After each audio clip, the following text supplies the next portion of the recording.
Bom dia, meus amigos! Como vocês estão? Hoje é segunda-feira, dia 20 de julho, e hoje nós vamos voltar a contar a história de personagens bíblicos aqui.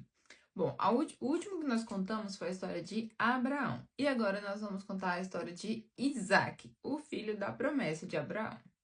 Bom, nesse momento da história, Abraão, ele já está bem velho, bem avançado de idade. E então ele começa a se preocupar com uma esposa para Isaac. E começa a pensar em alguém para se casar com seu filho. E ele chama o seu servo mais antigo e dá essa função de ir buscar uma jovem para se casar com Isaac.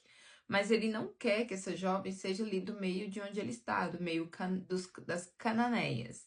Ele quer que esse servo vá lá na parentela dele e busque uma jovem da parentela de Abraão para se casar com Isaac.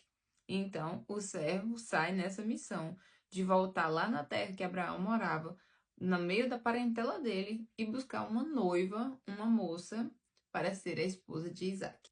Para a leitura bíblica de hoje, a gente vai ver uma oração que esse servo de Abraão vai fazer para cumprir essa missão que a ele foi designada. Então ele sai dali do meio de Abraão e ele vai sentido a Mesopotâmia, que era onde Naor morava, Naor, irmão de Abraão.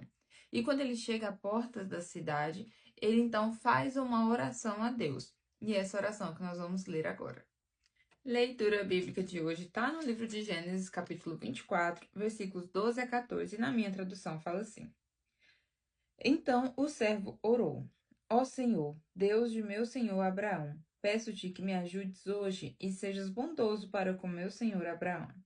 Eis que estou ao pé da fonte de água, e as filhas dos homens dessa cidade saem para tirar água. Concede, pois, que a moça a quem eu disser, incline o cântaro para que eu beba, e ela responder, beba, e darei ainda de beber aos seus camelos, seja a que designaste para o teu servo Isaque.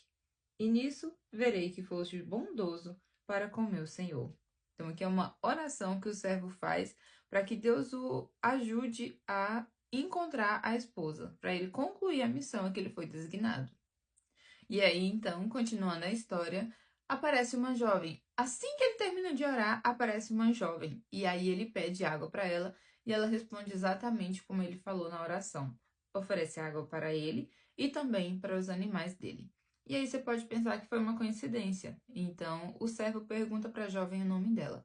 E o nome dela é Rebeca. Rebeca, filha de Betuel, filho de Naor. Então, foi confirmado ali que ela seria a jovem, porque era da parentela de Abraão. Então Rebeca chega, Rebeca e Isaac se casam.